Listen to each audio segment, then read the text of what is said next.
I saved this one for you during the week. You know this smiling face in front of you. This is Kenny Brightbill, one of the biggest stars in racing. He's now 77 years old, and of course, he's had some health issues like a lot of us have here recently. We'll talk about that. But of course, the first thing that comes to mind was, when was it that you had the comeback in the veterans race? Was that 4 years ago? 3 or 4 years ago, yeah. Did you fine from that? Yeah, I'm fine from that. What ended up happening exactly? My lungs were bleeding, and I was bleeding out actually, which I had a problem with my lungs bleeding when I raced, but I ended up with blood thinners that year, taking blood thinners and forgot about that, and then I was bleeding out actually. Yeah, because that's just throwing the blood through all kinds of areas that it shouldn't go. It's just that simple, huh? Right. How long did that put you down for? I was in the hospital here at Syracuse for 4 days. 4 days. Yes. Okay. Did you bounce right back, or did it take some time? Yes, I came right back. Okay. And then what was it, 2 years ago? You ended in, what did you told me, a total of 70 days? Yeah, I was in the hospital for 70 days. What was that? I ended up with COVID and pneumonia together, and took 70 days so it all cleared up, got everything right. How are you today? Feel pretty good. Feel pretty good? Yeah, not 100% yet, but everything's good. Okay, I'm above ground anyways. And you're going in the right direction? I hope so. Good. I see you and your wife are riding around here at Oswego Speedway. What's it like for a guy like you who was at Syracuse pretty much right at the beginning? What's it like for you coming back to Super Dirt Week here? Well, we just come up, we have fun with all our friends. Mainly come see my friends, and you know, the racing's a little better here than what it was at Syracuse actually. Syracuse was a big happening, but the racing's real good here. That's about the way I look at it. I think Syracuse was more, we knew where everybody is, it was established, It was at a historic place, but it was hard to pass at Syracuse, wasn't it? Oh, yeah. What particular race jump out at you, Kenny, from Syracuse? Well, I guess the best would be the one I won, I guess, in '88. I had a lot of good runs there, but it never turned out good, you know. Back in my fast time, the first race they ever had there, 72.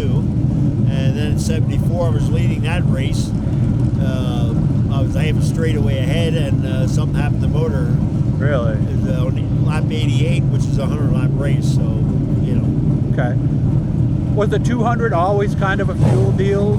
Was the 200 lapper always kind of a fuel deal, or did it become that along the way? Pretty much, yeah.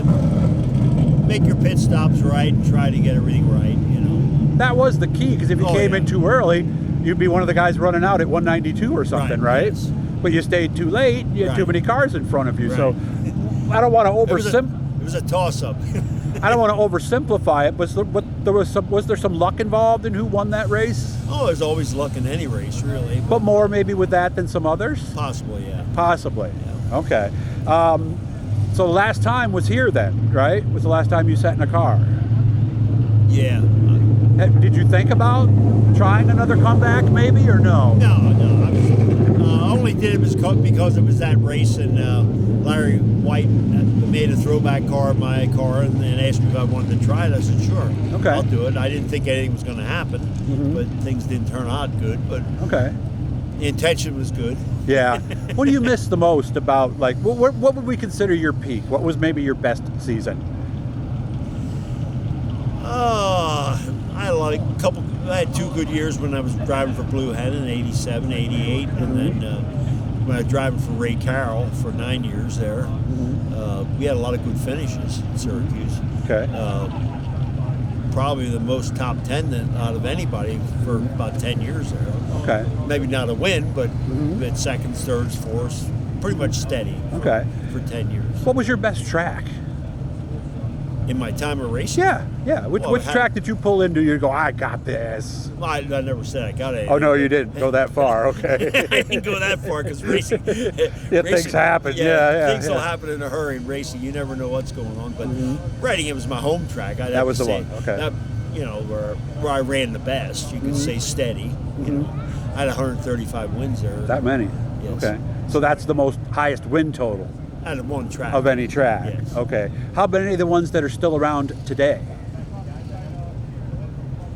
How many did I win there? No, out of all the tracks that are still around today, what was your best? Because I think of Big Diamond, Grandview. Did real good in Windsor and Susquehanna.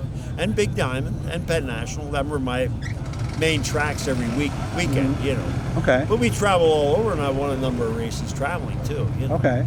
But it was my living, and we enjoyed it. You know, it's you could say I lived the dream. Yeah. You know? Yeah. Won a lot of races, and what was the story again? How did you get involved? Was it you gave somebody advice and they didn't think you knew what you were talking about or something? I was only 18 years old, and I thought they had to change the car, and the guy said, "What do you know? You're only a kid." I was 18, and so I just it just gave me. I never intended to drive a race car. No. Actually, I wanted to be a farmer, and things didn't turn out right there, and I just started going to the races, and ended up the racing bug bit, and took off from there. And well, when that guy said that, it gave me a little determination. I'm going to show him I know what I'm talking about, which I didn't. But it sure looked like you did. I was trying to help the car is what I was trying to do. Were you better with the knowledge or better with your right foot and your driving style? What was your strong suit? Well, I don't know. I'd say I was determined to try to run good, and I'm not the smartest guy, but I followed up on things that when the car felt good, I followed up on them, and learn from other people too. Okay. I mean, I have a lot of people that I know that are pretty sharp, and you talk to other people, you learn, and that's how you pick things up, and that's how we got where we are. So maybe the big skill set was applying what you learned. Right, over the years, you know, and there's a lot of things I learned by dumbness. Things happened, the car got wrecked, and it felt better, and you just follow that up. Why did I do that? And you make the car better, and you learn. Okay. Well, that first change that you wanted to make, was that the right change, or did that not work? Well, they never did it. Oh, they never did, so we never knew. No, I just suggested it, that they need to do something to make the car work better. Okay. And that's what he said. Okay. What do you know? You're just a kid. Which I didn't know anything, but I knew you had to change the car. Yeah, you knew something needed to be changed. My dad has a phrase that sometimes you got to change something even if it's wrong. I wasn't smart. Not smart. Okay. I was just thinking something needs to be done here, you know. What do you miss the most about the whole thing? Is it the people? Is it the tracks? Is it the winning?